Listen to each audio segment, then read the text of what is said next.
Welcome, Ida Masay. Welcome to The Art of Comics. I'm your host, Andres Salazar. And 'tis the season to talk about Christmas and heavy metal. And look what we have here. This is the winter of '88 with Olivia, which we need to talk about Olivia. We need to go through this artist's work because very influential, very prolific, and popular, especially in those late 80s, 90s. Like everything was Olivia. But yeah, let's talk about heavy metal. But before we do that, let me give you a little commercial. Go check out my website called andresalazarart.com and see the new design. A lot of paintings. I have my blog is on there. We've got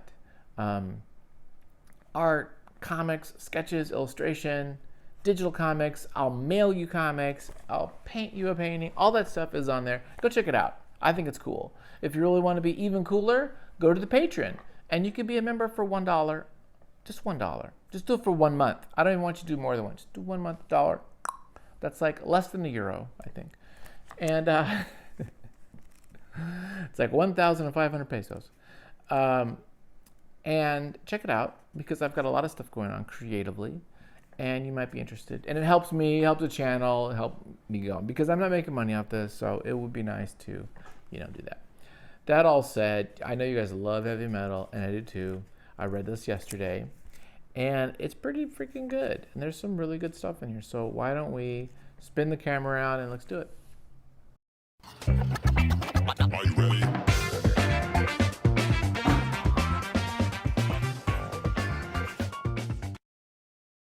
Okay, boys and girls, let's do this. I would like to know how many girls watch this. According to my metrics, very few females watch this, which makes me sad because most of my customers for my art are females, so it's kind of interesting. Okie dokie, let's do it. Olivia, I said, just beautiful work. We really need to double down and dive in, deep dive on this artist. This was done, this is interesting. 85, this piece of work was done, and this is printed winter of '88. So a couple years it takes from maybe the art to getting it rights and selling it and so forth to put it in the magazine. And we'll see that for a couple of these stories actually. Okay, they're talking about National Lampoon, and it was edited by a woman. This is edited as well by Julie Simons Lynch. And let's just start let's just talk about this. Actually, before we even get into this,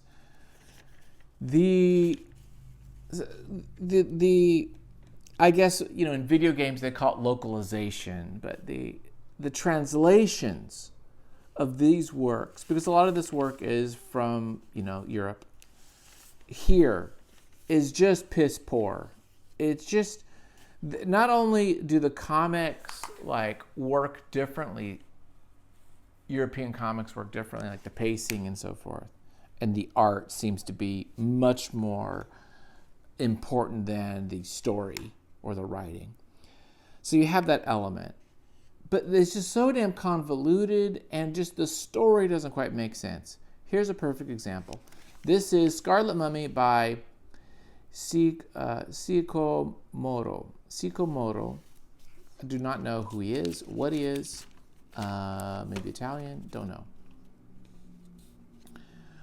But this is brilliant. This is wonderful, wonderful, wonderful artwork. The rendering, the way he is creating three-dimensional volume with these marks is really freaking cool, man. The faces are wonderful. This is like some, we talk about Gerard a lot, Mobius, we talk about these people. This is really freaking good. The story itself, I don't quite get. By the way, not only can this guy draw atmosphere and faces, but he's wonderful at vehicles. I'm going to just show you how great this guy draws freaking cars and trucks and stuff. The story, though, is this kind of supernatural horror story of a mummy. They're trying to find the treasure of a tomb that can't be found, and the last priest who closed the tomb has the answers. And so they're trying to find the last priest mummy to find the answers to find the tomb that has all the treasure in the pharaoh. And because the priest is the one that like locks them in, basically, so he knows the location. Now they're dead, but I'm assuming there's some kind of clues or something. But then they go into one of these sarcophagi, and then there's like fresh blood. What the hell? What's all this fresh blood going on? What's happening, right? Great face. Looks like Tully Savalas right there. Doesn't it look like Tully Savalas? Probably is. Oh, dude. Check out these things. But, so the story goes on, and it's just convoluted of like, okay, there's this like mummy with fresh blood. Who is it? What is it? What's going on? Clearly, like, we're thinking it's being reanimated, right? It's a horror story. Look at these. Look at this Land Rover, dude. Look at that. So freaking cool. And look at these 50s cars. Love it. This is a great panel, too, with a fisheye. You notice how it's bending. It's a fisheye. Really good stuff. I also like the colors. The coloring is really well done, too. Now we find out there's another mummy that's missing, and so there's like mummy that's got blood, mummy that's missing, and then there's this reporter that comes in, Mark somebody or other. He comes in to kind of like uncover some things. This is a great panel.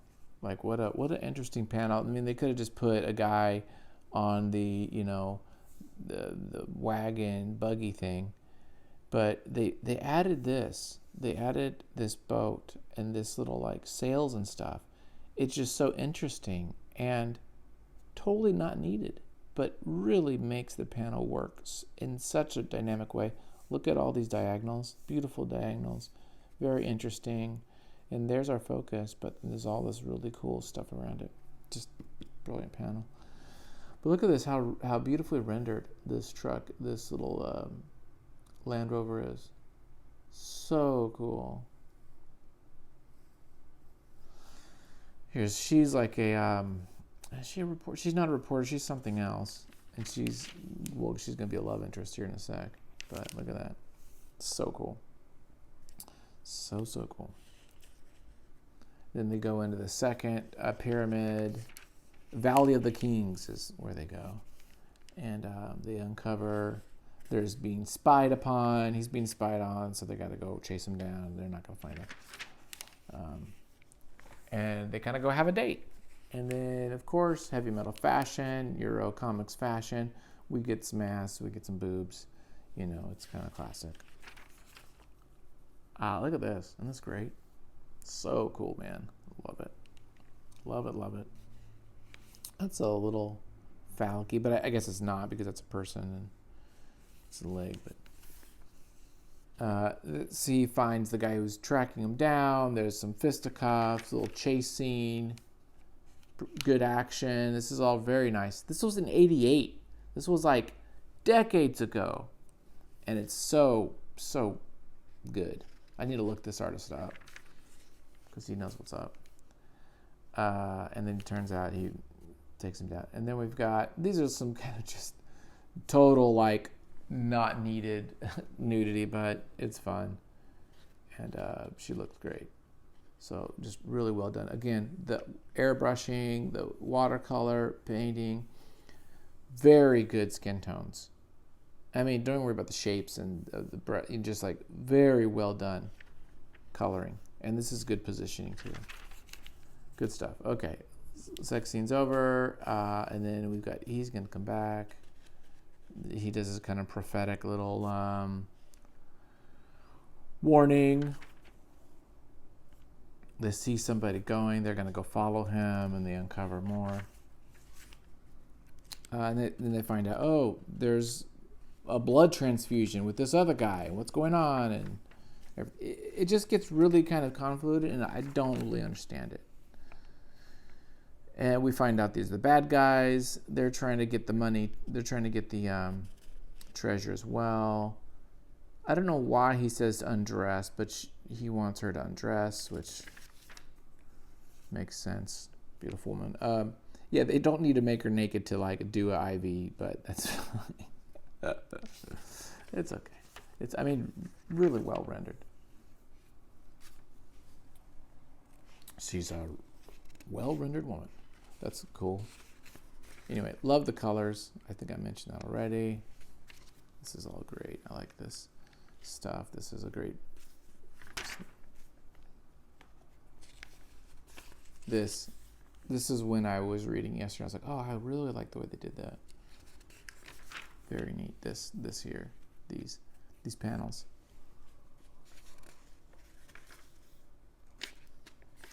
Find the footprint, the last footprint of the last priest who locked in the pharaoh. There's the pharaoh in his sarcophagus. There's the treasure. They're here. We did it. But then the lights go out. What's happening? The blind guy's back. How do you get there? What are these pulling out these sticks? Well, pulling out these sticks is they're going to collapse the whole thing. Then he like loses air, which I don't really understand. I guess these are like dizzy symbols. And then he wakes up. And then he goes and finds her, I guess. It's just kind of a weird thing. I really like the art though, but it is what it is. And I think it's translation. Then we're going to go to the main culprit of bad translation, Miguel Angel Prado, which I love Prado's work. This guy, I love the styling. I didn't like it at first when I saw some of his earlier stuff. I think it was in the 70s. He was doing heavy metal things. It was black and white. And it just looked a little tiny bit wonky. But I really like the way he draws people. The style is very different, very unique, at least back then. And I super dig it. And I love the art. He's a kind of out-of-work PI or bummy type guy, broke, meets this kid. Kid wants to bum $1, hangs out with him for the day, tells the kid he's got to go back home, man. Can't run away. Don't run away, even though your parents are jerks. Okay? But the dialogue is so wonky. It just feels like, please, get someone to translate Italian or Spanish or whatever this is. It's just not good. Gives the kid back to his parents.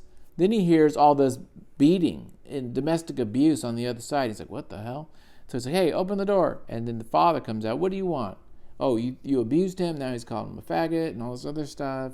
And, he says that. This is the 80s.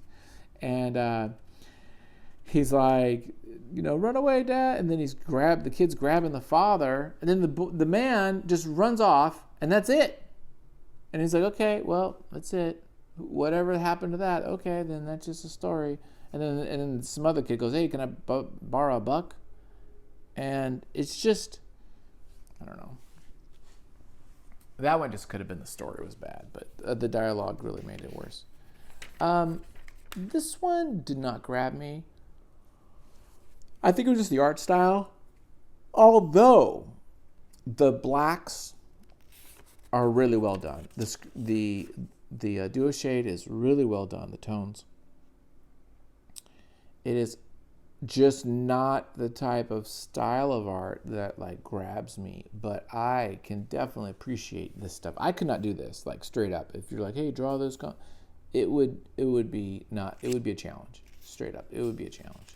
This is very well done, just not my cup of tea, I guess is the phrase. Cup of tea, cup of joe. But really cool stuff going on. Really great action. Again, the blacks look good. Just didn't grab me.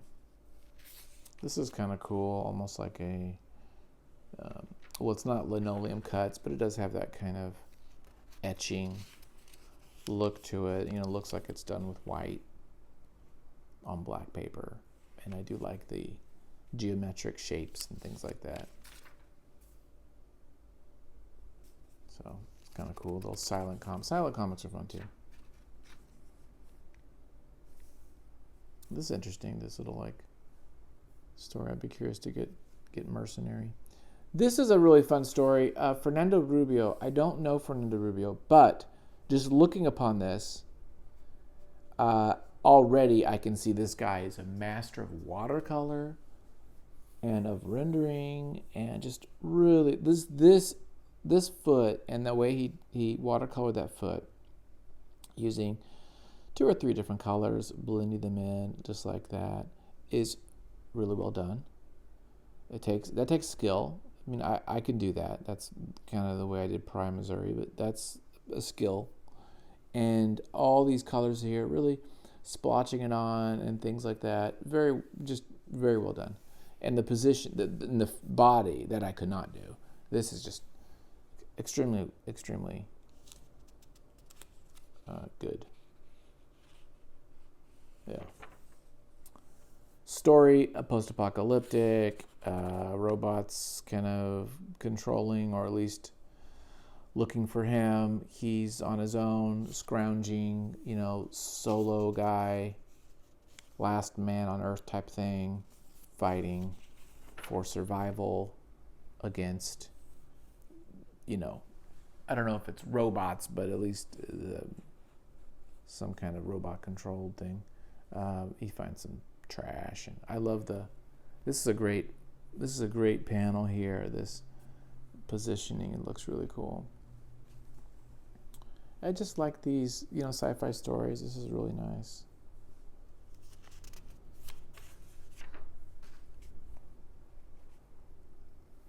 I love this. This is cool. This is really depth of color here, using a lot of fun colors and mixing that in there. Different layers. This is like multiple layers of watercolor. Jimenez did a lot of that, of course. That's a great Volkswagen. Oh, you know what I'm smelling? It's my freaking terpenoids. I'm like, I got this terpenoids right next to my freaking face. And what is that smell? It's these damn paints. Hang on. Let me move that. Sorry, guys. That was killing me. Yeah. Oh, shoot. And then at the end, there's a woman, like a pregnant woman, and that's like what this is all about, I guess. And all the world knows that the best nourishment for life is love. Aw. It's a freaking beautiful little story at the end. Isn't that nice?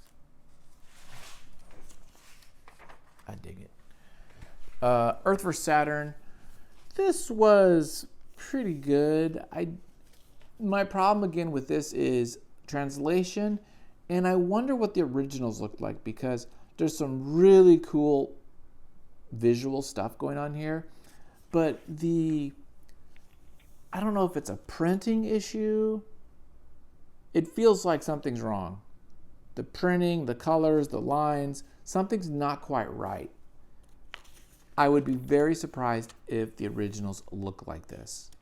I feel like there was an error, but it's a kind of fun little like aliens come to Earth, confused by our customs type of shenanigans. But I really like the faces, and the drawing is really well done. There's some, again, translational things that are like kind of wonky. You just don't quite understand. But I do like some of the stuff. And this is this here is really cool too. These like clones, alien. Yeah, but some of this, like, I don't know, man. It looks like it wasn't done right. Like, it wasn't printed right. So, I did like it, though. Now, there's another one. Adolphus Klar and the Polo Plane Thief. Not my type of art, but I really liked this. I actually thought this was really cool. The art was these lines, this, like, brush work, all brush. Very neat design. I love the colors. This is by Yves Chaland. Do not know who Yves is. Yves. But really freaking cool, man. Really dug her, like, get up with this mask hat thing, and just all the stuff is really neat. The robots, this is a great panel. I mean, there's dynamic stuff, there's silhouettes, panel compositions with multiple things happening, excitement, really cool backgrounds. I mean, look at this. This is really, really well done. It's excellent work. So I was impressed by this. You know, again, the 80s were so good. This is 88. So we're right when Dark Knight's coming out. You know, actually that's a little bit before. This is after that. Like, you know, Sienkiewicz is firing on all cylinders. There's just a lot of stuff happening in comics, in the Western, and also here in Europe. So I just really like it. I like the way this is an outfit, and she's kind of like slowly unzipping this bit, and looks really cool the way the sleeves kind of the shoulders are really, I don't know. I think it's cool. So I do want a shirt. I do want the jacket. I want one badly. There you go. So pointillism. You gotta love pointillism. I thought it was cool, man. So there you go. Thanks for watching. Check out my website. Darn it. Okay, bye guys.